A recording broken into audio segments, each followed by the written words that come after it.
pemuda ini. Ya. Pemuda ini datang kepada seorang tokoh agama yang pada waktu itu lagi terkenal. Ya, seorang rabi muda ya. Jadi kalau kita membayangkan Tuhan Yesus itu pada zamannya, dia adalah seorang muda.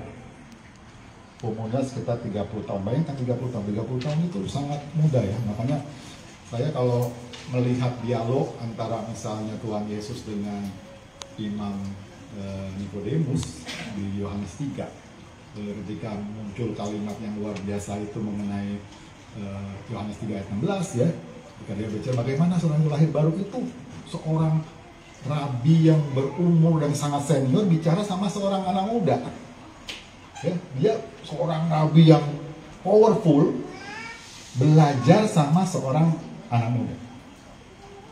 Kemudian lahirlah kemudian mengenai angin ya lah, akhirnya Roh Kudus itu bahwa seorang itu harus dilahirkan kembali. Nah ini orang muda.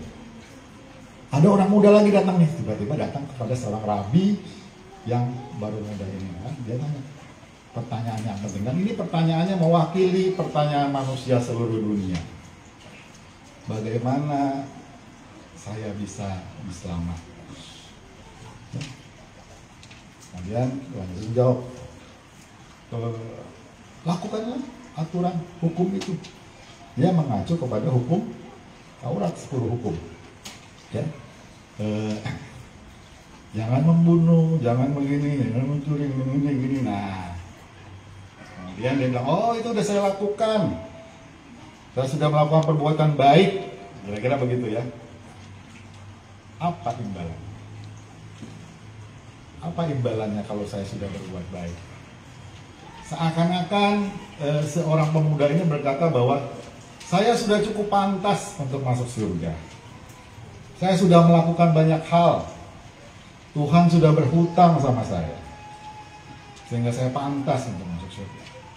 Oh iya, Tuhan Yesus berkata, oke, benar, kamu sudah melakukan. Tinggal satu kurangnya apa? Jualah hartamu, bagi-bagikanlah, kemudian ikutlah aku. Lulus dia? Kenapa dia nggak lulus? Oh iya, hartanya banyak. Ternyata apa? Harta menghalangi orang untuk mengikut Yesus. Ya.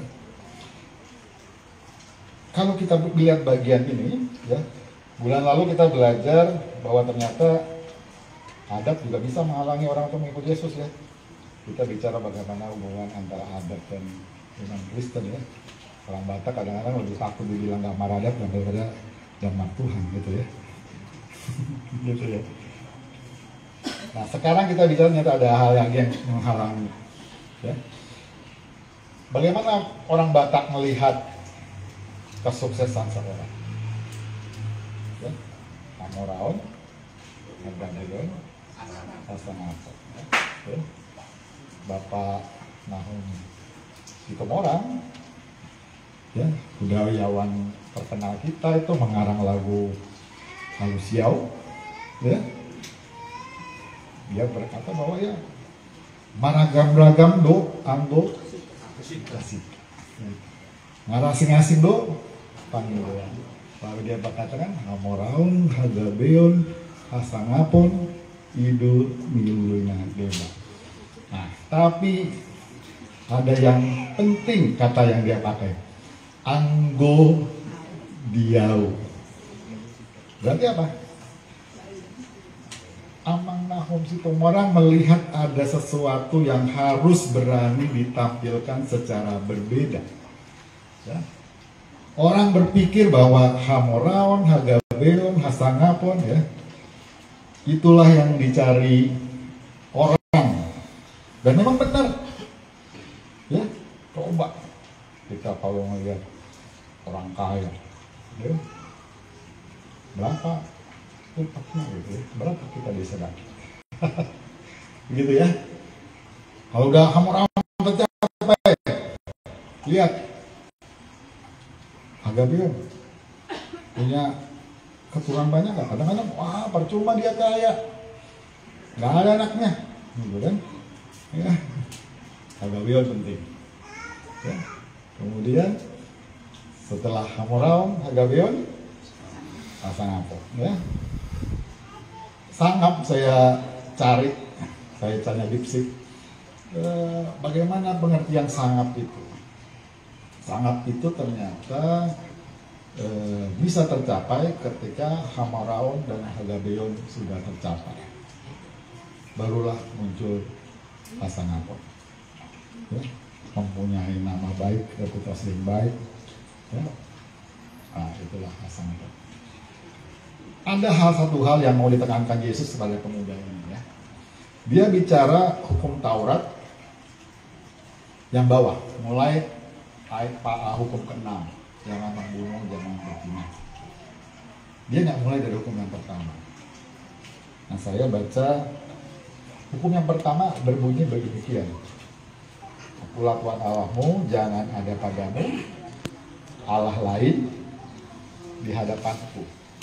Nah, itu berarti tidak boleh ada Allah lain. Kemudian hukum kedua, jangan membuat bagimu patung yang menyerupai apapun. Di atas gitu. Kemudian jangan sujud menyembah kepadanya atau beribadah kepadanya. Nah, ini yang penting. Kenapa nggak boleh menyembah dan beribadah kepada Tuhan yang lain?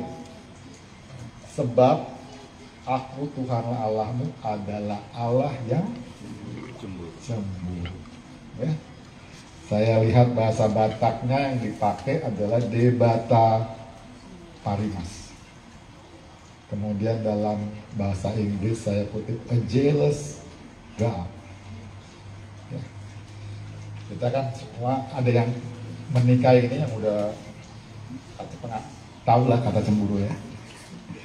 Waktu kita dulu belum nikah, ya. Kemudian kita punya pasangan, ada calon kita atau ya yang kita incer. Bagaimana perasaan kita kalau ternyata dia jalan sama orang lain? Ya, kata jealous ini nanti. Ya. Biarin aja. Kita cari aja yang lain gitu ya. Dia cari, kita cari, jangan coba kalah gitu.